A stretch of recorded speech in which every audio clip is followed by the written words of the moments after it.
Et maintenant qu'il est venu à Kfar Yona, quelque part ce soir, je suis rassuré, parce que je vois qu'il poursuit son travail.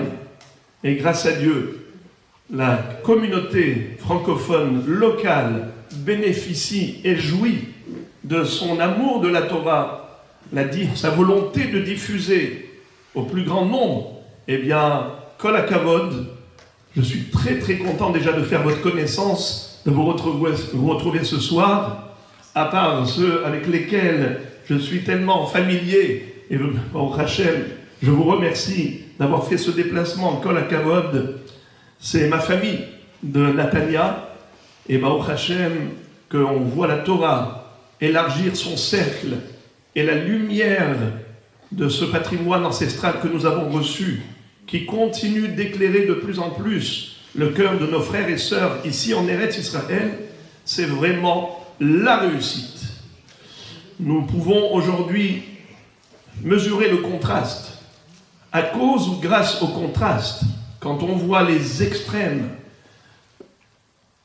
deux mouvements diamétralement opposés, ceux qui sont pour la Torah en Eretz Israël et ceux qui malheureusement le seront peut-être un jour, mais pour l'instant, ils n'ont pas encore compris.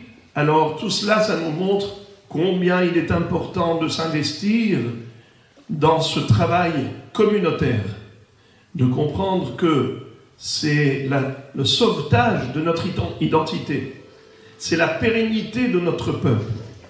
Cette Torah est notre âme.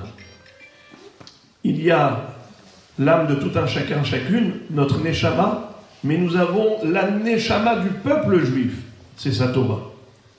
Donc, je vous félicite d'être venus nombreux et nombreux ce soir pour partager un moment de réflexion de Torah, en particulier sur Purim, puisque ce soir c'est Rosh Chodesh Adar, Mi Shenichnas Adar, Marbim Besimcha. Depuis que le mois de Adar est annoncé, eh bien la joie augmente, la simcha est explosive. Nous sommes ce soir déjà en train de démarrer la grande simcha de Purim. Et donc notre réflexion, celle que nous avons proposée, est de comprendre comment arrive-t-on à la simcha. Quel est le secret de la joie? Quelle est la recette? On raconte qu'un jour, une personne qui était déprimée, un homme en dépression, vient voir le psychologue. Il dit, docteur, dites-moi, qu'est-ce que je peux faire? J'ai un gros problème, c'est que je vis une angoisse, une anxiété permanente, et je n'arrive pas à dégager mon cœur de cette amertume. Alors il dit, écoute, j'ai entendu parler d'un grand comédien qui fait rire les gens, et donc va à ces spectacles, je t'assure que tu vas beaucoup rire, et ça va t'aider à remonter la pente, tu vas sortir un peu de ta dépression.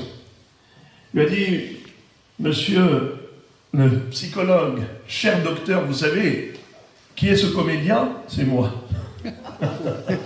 Vous me donnez ce conseil d'aller assister au spectacle, parce que lui, il fait rire les gens, c'est moi qui fais rire les gens. Mais je peux vous dire que je sors de là vidé de contenu. Toute mon énergie, je l'ai exploitée pour les autres, pour mon gagne-pain, mais finalement, ça ne m'apporte rien. La simcha n'est pas un artifice. La simcha ne peut pas être artificielle. Elle ne peut pas provenir de l'extérieur. Vous voyez les gens aujourd'hui mener des vies de grandeur, toutes sortes de folies, essayer de réaliser les rêves à l'extrême. Tous les excès aujourd'hui sont permis. Et les gens pensent que c'est comme ça qu'ils vont peut-être aboutir à une sensation de bonheur. Mais la réalité, elle est quoi? Nous dit le Gaon de Vilna. Les plaisirs de ce monde, ça ressemble à de l'eau salée. Plus tu en bois parce que tu as soif, et plus ta soif grandit. C'est-à-dire qu'il est impossible d'assouvir l'appétit d'un être humain. Yesh lo mané rotse mataim. Il a 100 shekels, il en veut 200. Il a 1 million de shekels, il en veut 2. Il a 10 millions de shekels, il en veut 20. La Gemara raconte que Alexandre le Grand, qu'on appelle Alexandre de Macédoine, Alexandros Mokdon, c'était un empereur qui a conquis le monde entier. Il était connu pour son héroïsme. Il a atteint des loins les plus éloignés de la planète. Il est arrivé dans un endroit où le royaume était un royaume féminin. C'était qui dirigeait le pays? C'était les femmes. Les hommes allaient au travail pour apporter la parnassa, mais les guerrières, le service militaire, était mené par ces combattantes. Alors lui, quand il est arrivé aux portes de ce pays, ils lui ont envoyé un message. Ils lui ont dit « Alexandre, Alexandre, sache une chose, si tu veux nous livrer guerre comme tu l'as fait avec tous les pays du monde, eh bien sache que de 2 choses l'une. Première hypothèse, c'est que nous, on perd la guerre. Alors toi, tu vas t'enorgueillir, tu as dit voilà, j'ai remporté la victoire sur une armée de femmes, tu ne pourras pas t'en glorifier. Ce n'est pas glorieux. Et si c'est nous qui allons remporter la victoire, alors ta renommée, ta réputation, elle va tomber à plus bas que 0. Quel chouma, quelle honte tu auras. Tu as été battu par des femmes. Alors il leur a dit, écoutez, dans ce cas-là, je ne viens pas pour faire la guerre, je fais la paix. S'il vous plaît, invitez-moi donc à un déjeuner avec mes hommes, servez-nous quelque chose à manger. On est étrangers ici. Il n'y a pas de problème. Et donc, ils ont préparé la salle, et tout le monde qui arrive, Alexandre le Grand, qui est installé royalement, et là arrive le serveur, et il lui apporte une assiette avec des boulettes en or, avec des légumes en argent, et on lui sert à manger. Il dit, mais excusez-moi, c'est quoi ça? On dit, ben allez-y, mangez. Il dit, mangez. Pourquoi vous mangez des boulettes d'or et d'argent? Ils lui ont dit, non, nous on mange des boulettes normales, la viande, des légumes. Il dit, pourquoi vous m'avez donné ça?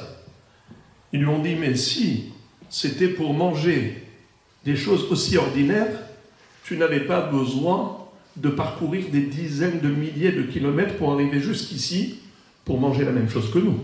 Certainement que tu cherchais quelque chose de mieux. Alors vas-y, mange de l'or, mange de l'argent.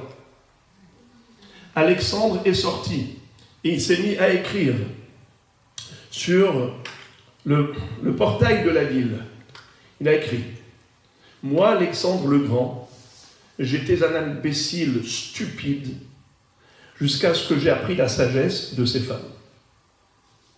Et dans son chemin du retour, quand ils étaient au bord d'une source et qu'ils se sont désaltérés en buvant de cette eau, lui et ses hommes ont senti le parfum du paradis. Il a dit, j'ai compris que je suis arrivé à la porte du Gan Eden. Alors, il a demandé qu'on lui permette l'accès au Gan Eden, au paradis. Pitchouli sha'aret tzedek, avovam odeya. Il a entendu une voix céleste lui dire, Zeha sha'ar lachem, tzadikim yavo'ubo. Seuls les tzadikim peuvent accéder à ce lieu. Tu ne l'es pas. Alors il a dit, dans ce cas-là, s'il vous plaît, juste, donnez-moi un souvenir, que je puisse me glorifier pour dire que j'ai même atteint les portes du paradis. Alors du coup, il voit devant lui un œil. Il prend cet œil et il va ensuite voir les Chachamim, Chachmei Israël, qui savent tout, qui connaissent tout, pour avoir une interprétation. Voilà ce que j'ai demandé, voilà ce que j'ai reçu. Quelle est la signification? Ils lui ont dit, prends une balance, une bascule, et mets l'œil d'un côté, et met des poids de l'autre côté. Un œil qui pèse 2 grammes, il le met sur la balance, et il met de l'autre côté un poids, 1 kilo. Incroyable, l'œil est plus lourd que le poids. Alors il essaye 10 kilos. L'œil est toujours plus lourd que le poids. Alors là, il change carrément de balance. Il met l'œil d'un côté, et c'est une balance gigantesque. Il met des pierres, il met des masses. L'œil est toujours plus lourd. Il va voir les Hachamim, il leur dit, expliquez-moi cette énigme. Ils lui ont dit, prends une pincée de sable et mets maintenant sur l'œil. Figurez-vous que tout de suite ça a basculé de l'autre côté.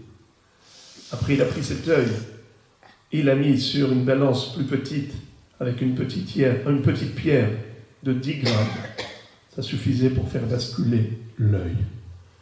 Il leur a dit, s'il vous plaît, expliquez-vous quel est le sens de tout cela. Ils lui ont dit, l'œil, tant qu'il est ouvert, l'être humain, tant qu'il est vivant, son œil voit et il désire. Les yeux, il dévore des yeux tout l'univers et rien ne pourra le satisfaire. Il pourra à longueur de temps obtenir, acquérir, conquérir des masses et des masses. Il aura la moitié de Manhattan qui lui appartiennent. Il aura des villas à Dubaï. Il aura les plus belles montres Rolex et mieux. Tout cela ne le satisfera pas. Il voudra toujours encore et encore. Il sera toujours à la recherche d'un bonheur jamais trouvé. Et où est la simra? Ses yeux sont ouverts. Tant qu'il voit encore dans le monde où il voit chez les autres, eh bien, il n'atteindra pas la satisfaction. Un homme heureux n'est pas celui qui a ce qu'il veut, mais il veut ce qu'il a. Ezeu Ashir Asamer Behelko, qui est l'homme riche et celui qui se contente de ce qu'il a. Ça, c'est le regard sur le monde qui est totalement différent. Comment on dit? Un homme hacham, un homme intelligent. Qu'est-ce que c'est que hacham? Intelligent, n'est-ce pas? Comment ça s'écrit? Het, kaf, mem. Hatsi, kos, malé. Les initiales de hacham, hatsi, kos, malé. Hacham, la moitié du verre est plein. Il y en a qui vont te dire, mais la moitié du verre est vide. Le Baal Shem Tov rencontre un puiseur d'eau. Il lui dit, comment ça va? Il lui dit, Rabbi, vous voyez, je suis en train de porter des lourds seaux d'eau pour les amener au 4e et 5e étage. À l'époque, il n'y avait pas d'ascenseur. Vous voyez comment je suis en âge? À mon âge, c'est comme ça que j'ai ma parnassa. C'est tellement dur. Le lendemain, il le croise à nouveau. Il lui dit, Chaimke, comment ça va? Il va dire, Baruch Hashem, grâce à Dieu. Vous voyez, ces seaux, grâce à Dieu, j'ai la force pour pouvoir les transporter, même les monter au 5e étage. Et c'est comme ça que je gagne ma vie dignement. Merci Hashem. Hier, il en pleurait de son sort. Le lendemain, il en était tant heureux. Ça veut dire que, en réalité, la vie n'est pas ce que nous vivons, mais ce que nous considérons comme étant notre bonheur.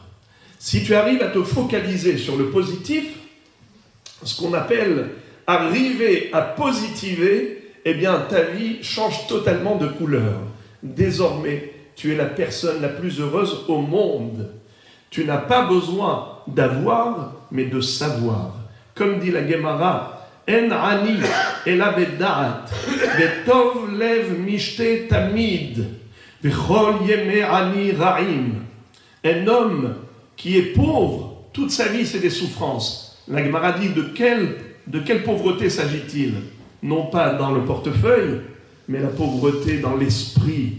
Celui qui est pauvre d'esprit et qui est toujours jaloux des autres, cette personne souffrira. Par contre, la personne qui a le vrai regard sur le monde, la personne qui a la bonne conception de la vie, qui a compris que ce que Akadosh Baruch Hu lui a offert, c'est ce qu'il y a de meilleur, cette personne vivra le vrai bonheur authentique, véridique. Eh bien, Moraï et Rabotaï, ce soir, nous allons essayer de développer ensemble une réflexion juste et vraie autour du Nes de Purim.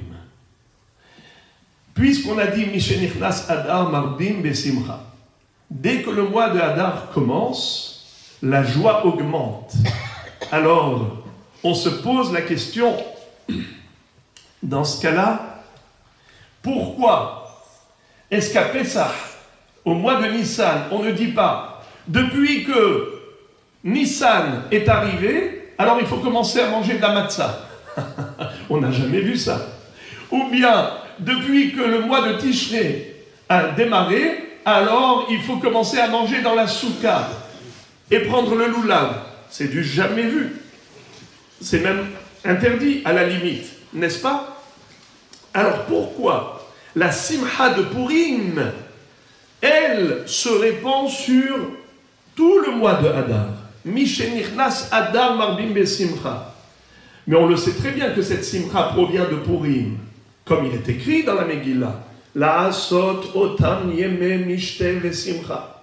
On doit faire de ces jours-ci des jours de joie, des jours de festin, de festivité. Mais pourquoi est-ce qu'on ne va pas concentrer toute la simcha dans ces 2 jours-là, du 14 et 15 Hadar, qui sont les jours du miracle, les jours de simcha, parce qu'il y a eu un événement heureux. Comme on est sorti d'Égypte à Pessah, eh bien c'est à Pessah qu'on est joyeux, pas depuis Rosh Chodesh Nissan. On a eu la fête de Sukkot, eh bien on est joyeux à Sukkot, Vesamarta Bechagecha Veita Ar Sameach. On ne dit pas que depuis le début du mois il faut être Sameach. Que se passe-t-il à Purim? Pourquoi la simcha de Purim, elle est débordante, elle se répand sur déjà depuis Rosh Chodesh Hadar, et ça va jusqu'à, nous dit le Ben Ishraï, jusqu'à Rosh Chodesh Av, où il est écrit Mishenichnas Av, Memaatim Besimcha. Quand le mois de Av arrive, le mois de la destruction du temple, là il faut rétrograder, réduire un peu la simcha. Ça veut dire que Purim est générateur de simcha tout le temps. Depuis Rosh Chodesh Hadar, et ça va jusqu'au moment où on est obligé de réduire et d'atténuer un peu la simcha. Pourquoi? Quel est le secret de Purim? D'ailleurs, autre point d'interrogation, c'est ce que je vais faire maintenant, c'est vous proposer plusieurs points d'interrogation pour ensuite exposer une idée qui va nous permettre de résoudre toutes ces questions. Alors n'ayez pas peur, c'est juste pour vous permettre de dormir ce soir sans somnifère. Pas besoin d'Exomil, vous allez faire travailler un peu le cerveau, vous allez arriver à dire « Oh, maintenant je me repose ». La Gemara nous dit, dans le Yerushalmi, « Kol ha-mo'adim atidin lehibatel chutz mi-Purim » Toutes les fêtes juives s'annuleront un jour, à l'exception de Purim. Et elle cite un pasouk de la Megillah à l'appui. « Vezichram lo yasuf mizara » Question, est-ce que les fêtes juives seront annulées? Mais nous le savons, c'est l'un des 13 principes fondamentaux du judaïsme énumérés par Maïmonide. Rambam nous dit « Ani ma'amin shezot ha-Torah lo tehe muhlefet » J'ai la profonde foi et croyance que cette Torah ne sera jamais déformée ou transformée ou réformée. Elle restera éternelle, cette Torah. Pas une lettre ne changera. Zot Torah lo tehem muhlefet. Alors comment peut-on dire que les fêtes juives seront annulées? Et pourquoi donc Purim fera exception? S'il y a une raison d'annuler toutes les fêtes, alors il faudrait annuler aussi Purim.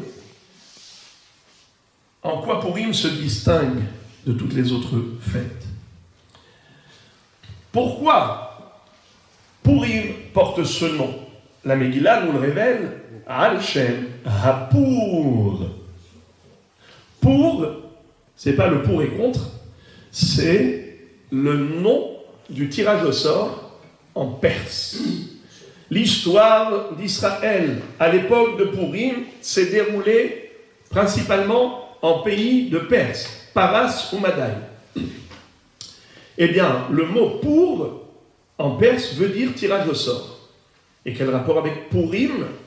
C'est qu'en effet, lorsque Haman avait souhaité porter atteinte à l'existence juive, il a sollicité Achashverosh, l'empereur Assuérus. Quand il lui a dit « Je suis prêt à donner 10 000 lingots d'argent au trésor royal pour obtenir le droit d'exterminer Israël », eh bien, il lui a dit « Tu n'as pas besoin de me payer quoi que ce soit. Ce peuple, je te l'offre gratuitement. » Achashverosh était encore plus antisémite que Haman lui-même. Alors, qu'est-ce que fait Haman quand il a obtenu ce droit? Il a dit, je vais chercher quelle est la date, quel est le jour propice pour l'anéantissement de Ram Israël. Eh bien, quand il a tiré au sort, ça lui a donné quoi? Le 13 Adar. Ah, il était dans une joie euphorique. Il a dit, c'est superbe, le mois de Hadar est un mois qui porte malheur pour Israël. Preuve, c'est qu'ils ont perdu le plus grand personnage biblique. Moshe Rabbeinu est décédé le Zayin Hadar, le 7 Hadar. Donc s'ils ont perdu même le grand Moshe Rabbeinu, alors ça veut dire que le mois de Hadar porte malheur pour Israël. Donc c'est sûr que je vais réussir à aboutir à mon objectif. Je vais atteindre mon objectif. J'arriverai à anéantir Israël. Chas v'shalom. La Gemara dit, il ignorait une chose. Certes, Moshe Rabbeinu est décédé au mois de Hadar, mais il est également né le mois de Hadar. Le Zayin Hadar, le 7 Hadar, c'est à la fois la date de l'anniversaire de décès de Moshe Rabbeinu, mais la date de l'anniversaire tout court de Moshe Rabbeinu. Il est né le 7 Hadar, comme dit la Gemara, Kadosh Baruch Hu donne aux tzadikim une vie complète. Mispar yamecha amale. Akadosh Baruch Hu yoshev memale shnotehem shel tzadikim. Miyom leyom. Moshe Rabbeinu avait dit, j'ai 120 ans aujourd'hui. Ben mea ve'esrim shana anochi hayom. Jour pour jour, le 7 Hadar. Alors Rachid expliquait Kedai hu yom haleda lechaper al yom hamita. La date de naissance de Moshe Rabbeinu va réparer la date de décès. Ça veut dire que la naissance de Moshe Rabbeinu va contrebalancer la mort de Moshe Rabbeinu, en quelque sorte, si on peut ainsi dire. Donc c'est vrai que c'est un mois dans lequel on a perdu Moshe, mais c'est un mois où on a gagné ce cadeau, on a reçu Moshe Rabbeinu qui est arrivé au monde. On rêve Rabotai, qui a raison? Haman ou nous? A priori, c'est Haman. La logique de Haman paraît plus rationnelle. Pourquoi? Car c'est vrai que Moshe Rabbeinu est né au mois de Hadar, mais s'il est décédé au mois de Hadar, ça veut dire que ce qu'on a gagné, on l'a perdu. C'est-à-dire que c'est vrai que Moshe Rabbeinu est né, donc la naissance donne la vie, mais la mort balaye la vie. La vie construit, la mort détruit. Alors pourquoi on peut dire que Haman a eu tort? Tu as ignoré la naissance de Moshe Rabbeinu. Mais même si Moshe Rabbeinu est né en cette date, on a tout de même perdu en cette date. Pourquoi Haman se trompe? Encore une question. La Gemara nous raconte que le peuple juif, lorsqu'il se trouvait au pied du mont Sinaï, Akadosh Baruch Hu l'a menacé en lui disant « Tu acceptes la Torah, sinon je lâche la montagne. » Dieu avait déraciné la montagne de Sinaï. Il l'a mise au-dessus de la tête d'Israël. Et il leur a dit « Vous acceptez la Torah ou je lâche ?» Alors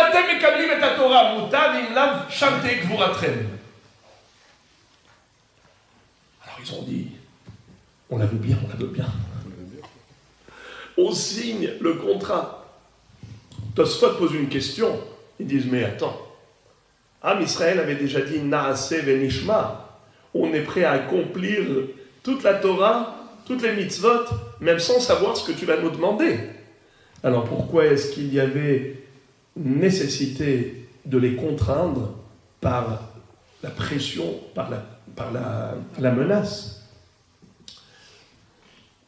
Alors le Midrash Tanhuma nous dit qu'ils ont accepté de bon gré la Torah écrite, mais ils ont accepté malgré la Torah orale. Torah shemirtav, naase venishma. Torah shebe'alpe, avec la montagne sur la tête. Mais il fut un temps où Ham Israël va dire à Kadosh Baruch Hu, ô maître du monde, ta Torah, on l'a vu, même la Torah orale, celle que nous avions reçue malgré nous par la contrainte et la menace, désormais on renouvelle notre engagement et cette fois-ci c'est de bon cœur. Kimu vekibelu hayehudim. Alehem ve'al-zar'am. La Megillat Esther nous dit, les Bnei Israël, Kimu ve'kibelu hayehudim. La Gemara explique qu'est-ce que ça veut dire Kimu ve'kibelu. Kimu mashekiblu kvar. Ils ont accepté de nouveau ce qu'ils avaient déjà accepté malgré eux.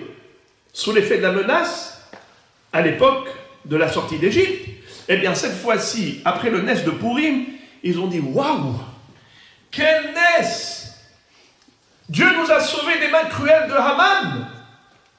Comment on va lui dire merci? Akadosh Baruch Hu, notre seule façon de te dire merci, c'est d'accepter de bon gré ta belle Torah. Pas seulement la Torah écrite, même la Torah orale.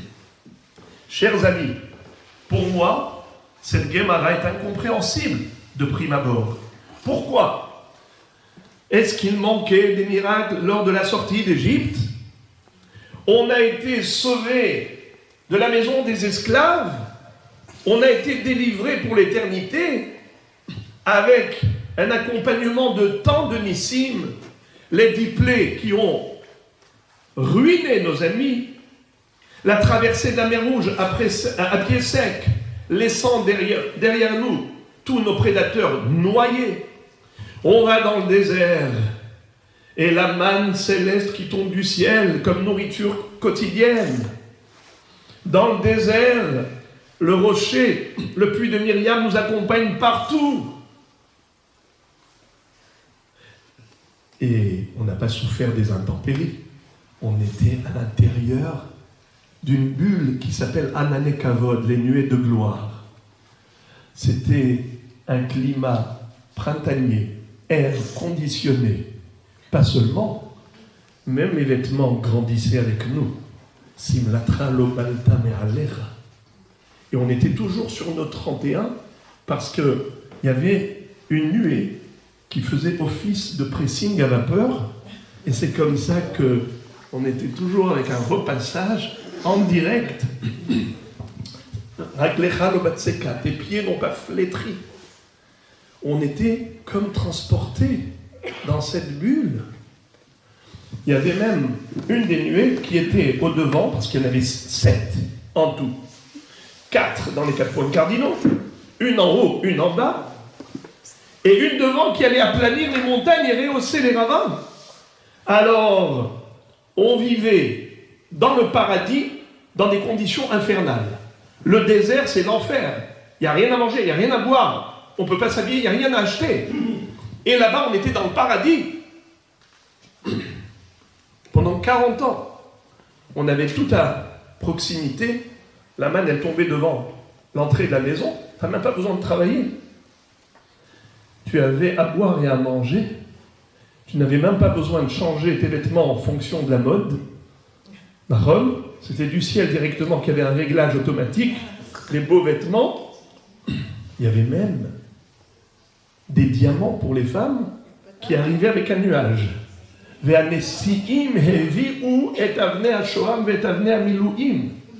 Ça veut dire que le mari n'avait même pas besoin de se prendre la tête d'où je vais trouver de l'argent pour lui acheter un 10 carats. Ça arrivait à domicile. Qu'est-ce que tu veux? De l'émeraude, du saphir? Qu'est-ce que tu veux? Commande. Le lendemain, ça arrivait. Le mot Nessi'im a deux connotations. Soit Nassi qui veut dire le chef de tribu, le président, soit Nassi, c'est les nuages qui s'appellent Nessi'im parce qu'ils sont surélevés.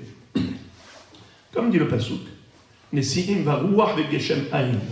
Bon, en tout cas, Am Israël a vécu dans un monde miraculeux.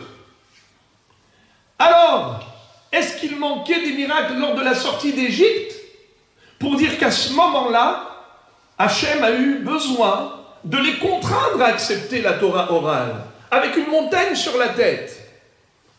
Alors qu'après Purim, ils ont dit « Waouh, donne-nous cette Torah, on est heureux de l'avoir acceptée.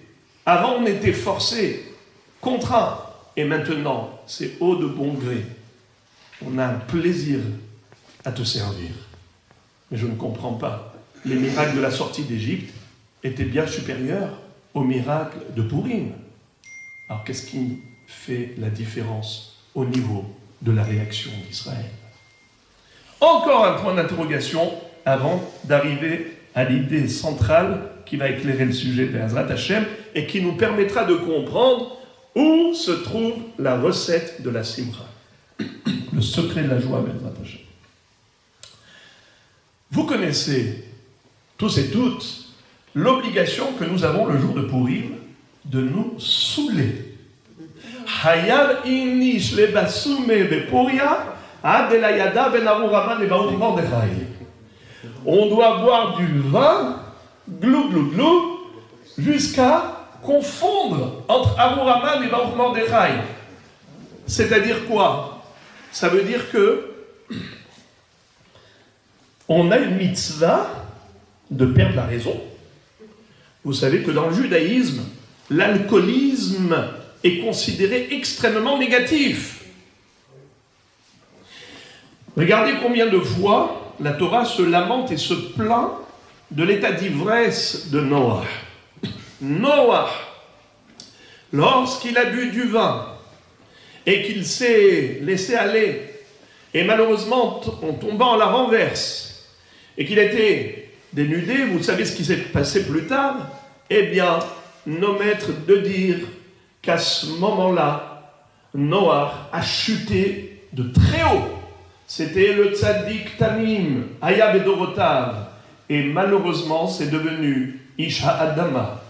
La Torah utilise 13 verbes pour dire Vayachel Noach Isha Adama, Vayitar Karel, Vayishkar, Vayidgar Betor Haolo, et ainsi de suite, pour dire le pauvre Noach. Malheureusement, il était, qu'est-ce qu'il était, qu'est-ce qu'il est devenu? Ce qui veut dire que l'ivresse et l'alcoolisme, c'est quelque chose qui est totalement négatif aux yeux et au regard du judaïsme.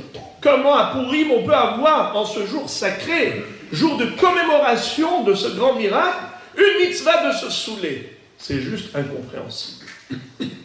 D'autant plus, jusqu'à confondre entre Arur Haman et Baruch Mordechai. Maudit soit Haman, béni soit Mordechai. Comment ça? Voilà, on arrive vers la fin des points d'interrogation. Il est écrit dans la Gemara, Esther minatora minaim. Où est-ce qu'on retrouve le nom de Esther dans la Torah? Eh bien, Chachamim de citer le pasuk Ve'anochi haster astir panai bayomam. Akadosh Baruch Hu va dire dans le parashat Kitavo, la parashat des malédictions, il va dire « Et ce jour-là, je voilerai ma face ». En effet, à l'époque de Haman, on avait l'impression que Dieu s'est détourné d'Israël.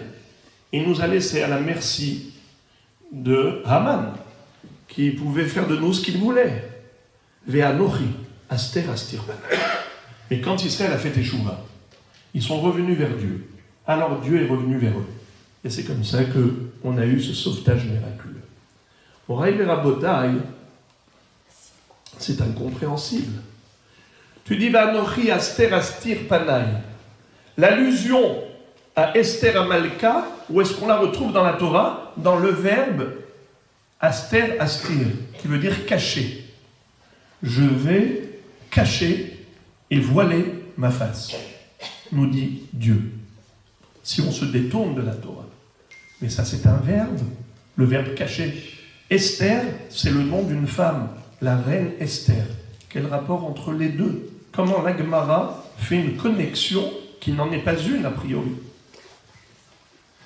Enfin, dernier point d'interrogation. La chose la plus étonnante dans la Megillat Esther, c'est que pas une fois on ne retrouve le nom de Dieu. Pas une seule fois on retrouve le nom d'Hachem. C'est juste incroyable. C'est impossible ça. C'est lui qui a tout fait, finalement on ne retrouve pas le nom d'Hachem figuré dans la Megillat Esther qui fait partie intégrante du canon biblique.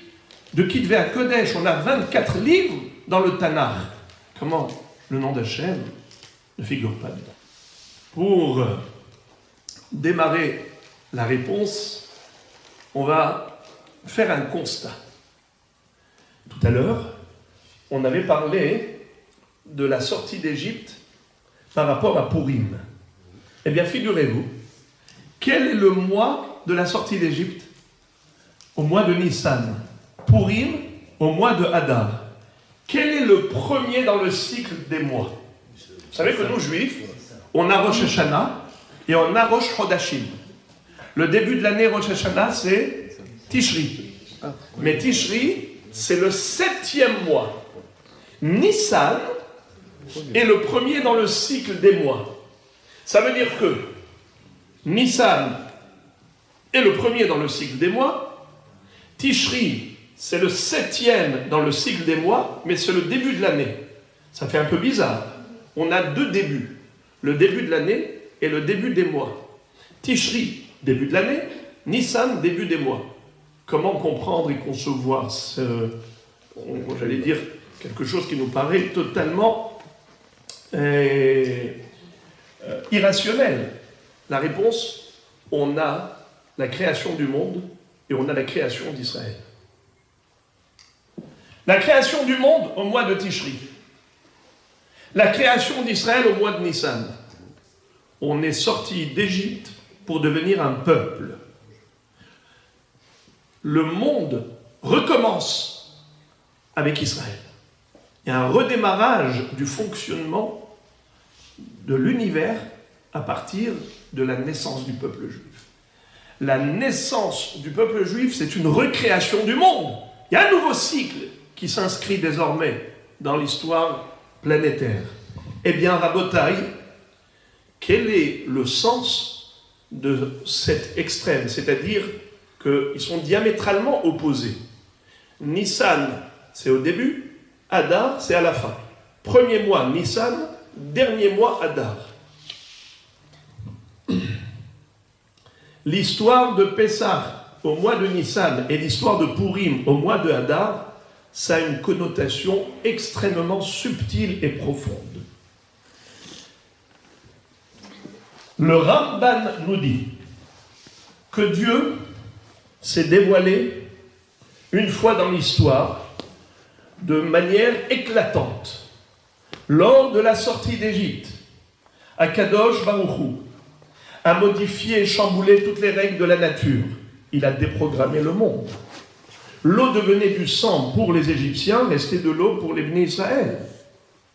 Et ainsi de suite pour les Asaramakot. Et ainsi de suite pour la traversée de la mer Rouge. L'océan, la mer, s'ouvre la mer Rouge se fend pour les laisser passer, pour ensuite noyer les Égyptiens. Donc Dieu a montré au travers de l'histoire d'Israël son existence à lui. Si on peut ainsi dire, à la fin de cette histoire de la sortie d'Égypte, Akadosh Baruch Hu a obtenu sa carte visite diplômée de la création. C'est-à-dire, je suis le créateur du monde. Anochi Hashem Elohecha Asher hotzeticha me'eretz Mitzrayim. C'est le premier commandement du décalogue. Dieu se présente. Qui suis-je? Celui qui t'a fait sortir d'Égypte. Pourquoi il n'a pas dit « Je suis le Créateur » Parce que c'est la sortie d'Égypte qui a démontré que c'est lui le Créateur. Car celui qui peut déprogrammer la nature a prouvé que c'est lui qui l'a programmée. À ce moment-là, on n'avait pas besoin d'être un grand croyant, car il suffisait de voir pour croire. Shamu ami mirgazun, hilahaz yoshve pelashet, azniv halu alufe edom, ele moab yohazem oraad, namogu kol yoshve chenan, tipol alehem ematava fahad, bigdon zero achaidemu ka'aven. Qu'est-ce que ça veut dire tout ça? C'est que l'ensemble de l'humanité a pris conscience de l'existence d'un créateur suprême, maître du monde. Il ne fallait pas être très intelligent pour le concevoir. Même, nous dit Rachamim, la servante la plus simplette, elle a vu. Ce qu'un prophète n'a pas vu plus tard, la servante la plus simple a pu concevoir et percevoir. En hébreu, Ra'ata shivha alayam ma shelo ra'a Yechezkel ben Bouzi bin Vuato. Alors, Moraï et Rabotai, à ce moment-là, ce n'était pas une grandeur d'âme d'être croyant. Et Akadosh Baruch Hu, du coup, qu'est-ce qu'il fait? Il referme les rideaux de la scène mondiale et il se voile. Ve'anochi aster astir panai. Je vais voiler ma face. Pourquoi? Maintenant, à vous de me trouver.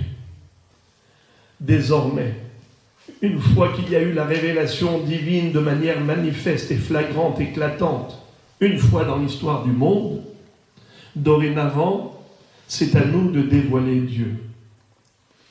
Il se cache derrière le voile de la nature. Et Akadosh Baruch Hu attend de nous que nous soyons suffisamment intelligents pour comprendre que le monde n'est pas le fruit du hasard. Et tous les événements de l'histoire ne sont pas juste des concours de circonstances, des accidents ou des incidents, mais que tout ce qui se passe jusqu'au dernier petit détail n'est rien d'autre que le produit de sa volonté. Et tout ce qui existe, existe par son existence. Et c'est là l'histoire de Purim. Purim, quand on lit la Megillat Esther, on ne la lit pas comme aurait écrit ce roman un écrivain, un romancier, un journaliste, un politicien, qui en aurait fait quelques jours de news. N'est-ce pas comment ils font aujourd'hui? Comment ils font leur beurre, les journalistes, les médias? Eh bien, ils n'attendent que ça, ils sont à l'affût de news pour vous rabâcher l'histoire pendant des jours et des jours. Parce que ça rapporte. Nahon? Eh bien, c'est ce qu'ils auraient fait. Et puis après, ça tombe dans les oubliettes. Mais ils auraient tout expliqué de manière absolument naturelle. Ils auraient raconté l'histoire d'un roi qui était un grand buveur, un gros alcoolique. Il a perdu la raison à force de coups de rouge et il demande à sa femme Vashti une chose qui est inenvisageable pour elle de réaliser, devenir dépourvue de vêtements devant toute l'assistance. Évidemment qu'elle a refusé, mais évidemment qu'il va s'énerver. Dans son état d'ivresse, il a condamné à mort. Quand il a cuvé son vin et qu'il se réveille, eh bien, il cherche maintenant la princesse charmante pour la remplacer. Alors on a trouvé Esther Amalka, elle était très belle, elle lui a plu. Quoi de plus naturel? Et comme par hasard, c'est une juive. Eh bien évidemment, quand Haman arrive pour demander l'extermination du peuple juif, elle va réagir et agir en faveur de son peuple. C'est comme ça que, finalement, elle a sauvé Israël. Et Haman fut pendu sur la potence qu'il avait préparée à Mordechai, à Mardoché. Fin de l'histoire, tout est bien qui finit bien. Mais il n'y a rien de miraculeux dans l'histoire. Tout s'explique. Surtout que, comme par hasard, Mordechai avait eu oui-dire du complot maléfique des deux gardes du corps, Bigtan et Teresh, qui ne se méfiaient pas de la présence de Mordechai car ils étaient sûrs qu'ils ne comprenaient pas leur langue. Or, lui, il faisait partie du Sanhedrin. Le Sanhedrin devait maîtriser les 70 langues. C'est comme ça qu'il a dévoilé et révélé à Esther le complot de Bigtan et Teresh contre Achashverosh. Et vous savez que quand finalement Haman vient pour solliciter le roi afin de pendre Mordechai, juste à ce moment-là, le roi se réveille par un cauchemar où il voyait Haman lever une épée brandissante pour le tuer. Et juste à ce moment-là, il se réveille secoué par cette peur, cette terreur de ce cauchemar, et il demande, mais qui est là? J'entendais pas. On lui dit, c'est Haman, au milieu de la nuit. Et donc, à ce moment-là, il demande de l'appeler immédiatement. Pourquoi? Parce que quand il s'est réveillé, il a demandé de lire le livre des chroniques. Pourquoi? Parce qu'il s'est dit, mais pourquoi hier soir, Esther la reine m'a invité, mais elle a invité également Haman. 2 personnes étaient invitées au banquet de Esther. Pourquoi elle le prend pour mon concurrent? Pourquoi elle a posé son regard sur lui? Il broyait le noir et il a fait ce cauchemar. Et donc il s'est dit, mais il n'y a pas un sympathisant, il n'y a pas quelqu'un qui souhaite me sauver la vie? Tout le monde est contre moi, même ma reine, ma femme. Eh bien, il s'est dit, certainement je n'ai pas récompensé une personne qui m'avait rendu service. Et donc, du coup, tout le monde est antipathique envers moi. Plus personne ne veut m'aider. Plus personne ne veut me sauver. Parce qu'ils se disent, c'est un roi ingrat. Alors il fait lire le livre des chroniques pour savoir s'il avait une dette envers qui que ce soit. C'est avéré vrai. Il devait sa vie à Mordechai, qui avait révélé le complot des 2 gardes du corps à Esther. Et c'est comme ça qu'on les avait liquidés, pendus. On avait sauvé la vie du roi. Il demande, est-ce que Mordechai a reçu une récompense pour cela? On lui a dit non. Lona saimo davar. Alors du coup, quand Haman était venu pour demander au roi, sur le conseil de son épouse Zeresh, de pendre Mordechai sur la potence qu'il lui avait préparée, c'est à ce moment-là que le roi se réveille de ce cauchemar où il voyait Haman vouloir le tuer. Et il lui dit, maintenant viens ici. J'ai un conseil à te demander. Que faire à un homme que je souhaite honorer? Alors, Haman étant sûr qu'il s'agissait de lui à nouveau, lui le Premier ministre, lui qui était pris en sympathie par le roi, il se met à exprimer tous ses fantasmes. Que l'on prenne la couronne royale, la monture royale, les vêtements royaux, et qu'on habille cet homme-là qui sera ensuite conduit par l'un des ministres dans les ruelles de la capitale et qui proclamera haut et fort, ainsi méritera l'homme que le roi veut honorer. Il dit, tu vas faire exactement tout ce que tu as dit à Mordechai Hayehudi. L'infarctus. Il lui dit, je vous en prie, tout mais pas ça. Il lui a dit, tu feras ça et rien d'autre. Al t'appelle d'avoir Nicolas Chardibata. Alors, Moré Berabotaï, si on avait laissé cette œuvre de la narration de l'histoire de Purim aux mains d'un écrivain quelconque, d'un politicien de l'époque, eh bien, on aurait eu dans les archives encore une histoire parmi tant d'autres. Esther Amalka a demandé au Chachamim, je voudrais que ce soit vous qui rédigiez la Megillah, parce qu'elle a voulu faire ce qu'on appelle Megillat Esther, dévoiler le cachet. Les galottes, Megillat, c'est le parchemin, le rouleau. Esther, c'est Esther. Mais dans l'étymologie, les galottes est à Esther, dévoiler ce qui est caché. Elle leur a dit, il n'y a que vous, avec le regard rabbinique, avec l'analyse d'un Ben Israël, qui comprend que ce qu'on voit n'est que la pointe du iceberg. Et en effet, grâce à cette lecture de la Megillat Esther en 45 minutes, une histoire qui s'est déroulée en 9 ans.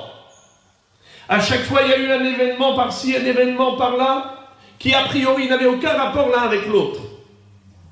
Lorsqu'il avait exécuté la reine Vashti, d'ailleurs, entre parenthèses, sur le conseil de Haman lui-même. En fait, Haman a déjà préparé son piège, parce que en liquidant Vashti, il a laissé la place vacante pour Esther Amalka, qui a pu rentrer ensuite dans le palais royal, qui va le liquider par la suite. Mais Akadosh Baruch Hu, donc, a tramé le Nes de Purim au travers de différents événements qui étaient par-ci et par-là durant le temps de 9 ans, pendant cette période-là très longue, et on ne voyait pas de rapport entre cette histoire et cette histoire. Et en réalité, finalement, quand vous lisez la Megillah en une petite heure, qu'est-ce que vous voyez qu'en fait Akadosh Baruch Hu a emboîté tous les événements? Il y a un fil conducteur à tous ces incidents, entre guillemets, en tous ces hasards, entre guillemets, à tous ces concours de circonstances, entre guillemets. En fait, Akadosh Baruch Hu préparait le Nes de Purim. Et là, Israël va dire Hine lo yanum velo ishan shomer Israël, ni ne dort ni ne sommeille le gardien d'Israël. Là, ils ont vu que Akadosh Baruch Hu se cache derrière tous les événements de ce monde. Et c'est lui, en fait, qui génère tout ce qui se passe. Et tout est le fruit de sa volonté. Alors là, ils ont compris. Le nom d'Hachem ne figure pas dans la Megillat Esther. Pourquoi? Car Dieu ne s'est pas montré de manière éclatante, comme à l'époque de Purim, comme à l'époque de Pessah, où on voit la mer s'ouvrir, chose incroyable. Ça ne peut être qu'une œuvre divine. Mais là quoi? On voit un roi s'enivrer. Bof. Il se met en colère contre la reine qui refuse de l'obéir. Bof. Et ensuite, il exécute. Bof. Ensuite, il prend la princesse charmante. Bof. Chaque chose, c'est bof. Mais finalement, de tout cela, on a constitué le miracle du sauvetage d'Israël. Si nous existons aujourd'hui, c'est grâce à ce Nes. Eh bien, à partir de ce moment-là, Israël va dire à Akadosh Baruch Hu, la Torah, on l'avait reçue à l'époque, malgré nous. Là, on voudrait renouveler l'engagement de bon gré. Pourquoi?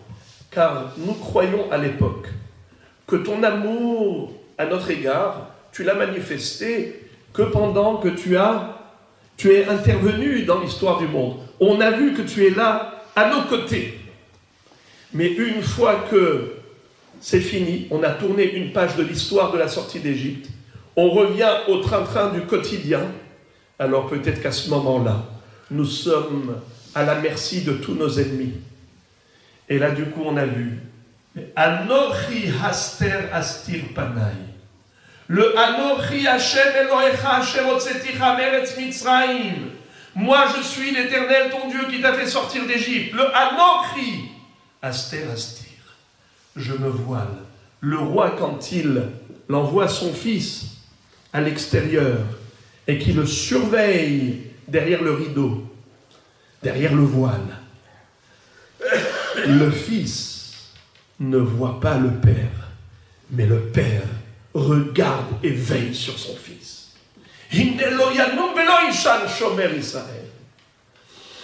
À ce moment-là, Israël, du coup, a renouvelé son amour pour Akadosh Baruch Hu parce qu'il a compris qu'il est éternel et qu'il est en continu. Et Hachem n'a pas besoin de chambouler la nature pour sauver ses enfants, mais au travers d'événements totalement naturels et banals, des choses triviales, des choses qui sont totalement anodines. Il y a là une intention, un plan, un programme de Dieu qui est tellement précis qu'il vise à sauver ses enfants et les protéger au travers de toutes les générations. Ça fait plus de 3 millénaires que l'histoire a commencé. Une petite brebis convoitée par 70 loups, elle est là présente sur la scène de l'histoire. Eh bien, Moraï Verabotaï, on a compris maintenant que toutes les fêtes seront annulées, mais pas pour Purim. Qu'est-ce que ça veut dire? Le mot annulé, vous savez ce que ça veut dire annuler? Annuler, c'est-à-dire une chose qui n'a pas de fonction, elle est nulle. Batel. Aujourd'hui, on a besoin de Pessah, de Shavuot, de Sukkot, pour se rappeler la sortie d'Égypte. Zecher Yetziat Mitzrayim. Car par la commémoration de tous ces miracles, on arrive à reconnaître Dieu, à se souvenir de lui. Mais à la fin des temps, Dieu va extirper de notre cœur le Yetzer Hara. On n'aura plus besoin de ces rappels d'histoires surnaturelles, comme les miracles de la sortie d'Égypte, pour réaliser la présence d'Hachem. Mais comme à Purim, où tout était naturel, au travers de la nature, on va constater la présence divine. Comme on le fait d'ailleurs aujourd'hui, quand on prend un fruit et qu'on dit Baruch Ata Hashem Elokeinu Melech Haolam Boré Peri Haetz. Toi, éternel, roi du monde, tu as créé le fruit de l'arbre. D'un morceau de bois, tu fais sortir un fruit. De la terre, tu fais sortir des fruits tellement beaux, avec tellement de goût, de saveur, d'odeur et de couleur. On voit Hachem. Nous, Israël, on dévoile Hachem qui se voile derrière les règles de la nature. Eh bien, Moraï Verabotaï, on va comprendre maintenant pourquoi à Purim on doit boire du vin. Parce que le vin brouille l'esprit. L'être humain est cartésien. C'est un être intellectuel. On réfléchit. À Purim, on te dit, arrête de réfléchir. Qu'est-ce que tu dis à Purim? Tu as envie de dire, Arur Aman, maudit soit l'antisémite. Il nous a mis en danger. Baruch Mordechai, béni soit Mordechai, il nous a sauvé la vie. Yain, le vin, en valeur numérique, c'est 70. Yud, c'est 10. Yud, Nun. Nun, c'est 50. Et 70. Sod, le secret, sa mère, 60. Vav, 6. Dalet, 4. 70. Nichnas Yain, Yatsa Sod. En général, quand on veut faire parler quelqu'un qui est hermétique, qu'est-ce que tu fais? Tu le fais boire et hop là, il commence à lâcher. Nahon, Nichnas Yain, Yatsa Sod. Eh bien, Moraï Verabotaï, à Purim, on boit du vin pour découvrir le sod. C'est quoi le sod? Derrière Haman, derrière Mordechai, il y a quelqu'un qui tire les ficelles. Tout le reste ne sont que des marionnettes. On vit accompagné d'Akadosh Baruch Hu. Et là, on arrive à la Simcha. Mishe nichnas Adar marbim besimcha. Depuis que le mois de Hadar arrive, on se remplit de joie. Pourquoi? Car on était dans la déprime, avec toutes sortes d'angoisses, toutes sortes de questionnements. Mais qu'est-ce qui va se passer quand tu vois des tremblements de terre, quand tu vois des guerres, quand tu vois des microbes, quand tu vois des virus, et quand tu vois des problèmes économiques mondiaux et ainsi de suite? Mais qu'est-ce qui va se passer demain? Cher bébé, ne te pose aucune question. Tu es dans les bras de ta mère. Tu jouis de l'affection de Avinu Sheba Shamayim. David Amelech disait Kagamul aleimo, kagamul alei nafshi. Comme un bébé dans les bras de sa mère, je me sens dans les bras d'Akadosh. Je n'ai aucun souci, aucune anxiété, aucune angoisse. On peut se réjouir. Mishenirnas Adam Marvim Besimha. Regardez le mot Besimha, comment on l'écrit? Bet, Shin, Mem, Het, He. C'est les lettres de Mahashava. Mahashava, ça veut dire la pensée. Juste avec une bonne pensée, vraie et juste, eh bien, tu peux atteindre la Simha. Car la Emouna qui se dégage de Purim t'éclaire le cœur et l'esprit. Tu n'as plus besoin de te prendre la tête. Ce n'est pas toi qui gères le monde. Regarde ce qui s'est passé en Turquie, en Syrie, avec ces tremblements de terre. Des gens qui dormaient paisiblement sur leur lit. Eh bien, d'une seconde à l'autre, plus de 40 000 morts. Tout s'est écroulé, s'est effondré. Qu'est-ce qu'ils ont fait, ces gens? Ils ont construit toute une vie. C'est parti en fumée comme un feu d'artifice. Ça veut dire quoi? Ça veut dire qu'on ne gère absolument rien. On est maître de quoi que ce soit. Notre vie dépend d'Akadosh Baruch Hu. Quand tous les matins nous disons Baruch Ata Hashem Elokeinu Melech HaOlam, Roka Haaretz Ala Mayim, Akadosh Baruch Hu, qui maintient le monde en existence, la terre même sur l'eau. Il y a 60% d'eau dans le monde et la terre est là. Comment ça tient? Tole Eretz Al Belima. Hachem fait tenir le globe sur rien, que sur sa volonté. En 2 secondes, tout peut s'écrouler. Mais cette réflexion du tremblement de terre qui s'est déroulé en Turquie nous permet également de réaliser tous les bienfaits divins. Baruch Hashem, on a où loger, dormir, on a Baruch Hashem sa famille, on a ses habits, on a sa nourriture, on a le train-train du quotidien, on a le beau soleil, on a les merveilles de la création, on a grâce à Dieu de tout. Qu'est-ce que tu vas chercher midi à 14h pour t'angoisser, pour convoiter, pour jalouser, pour envier? Au lieu de regarder plus haut, regarde plus bas. Comme ça dit le Hida. Bashamayim mima'al ve'al ha'aretz mitahat. Pour tout ce qui est céleste, regarde plus haut. C'est-à-dire, la spiritualité, c'est céleste. Ça, c'est des vraies valeurs. Là, tu peux être jaloux. Essaye de faire des efforts, comme cette personne qui s'investit dans la Torah, comme celle-là qui fait beaucoup de mitzvot, comme celle-là qui fait beaucoup de tzedaka. Moi aussi, je vais essayer de prier avec kavana. Moi aussi, je vais essayer de faire que du bien. Sois jaloux des bonnes personnes. Ala aretz mitahat, mais tout ce qui est eretz, artziyut, la matérialité, regarde celui qui est moins que toi. Regarde ces gens-là, là-bas en Turquie, à part ceux qui sont morts, ceux qui ont perdu leur famille, même s'ils ont été tirés des décombres, mais qui ont perdu leur famille, qui ont tout perdu, toute leur vie. Des centaines de milliers de personnes sans logis, sans logement. Et toi, Baruch Hashem, tu as tout ce qu'il te faut. Tu ne manques de rien. Tu es Achir, tu es riche. Achir, les initiales de Achir, Aïn, Shin, Yud, Resh, Enaïm, les yeux, Shinaïm, les dents, Yadaïm, les mains, Raglaïm, les pieds. Achir, les initiales, les acrostiches. Tu as pour Hachem des pieds pour marcher, des mains pour agir, des yeux pour voir, des dents pour mâcher. Et tu sais combien tu es riche. Tu sais en toi combien de laboratoires il y a dans ce petit corps.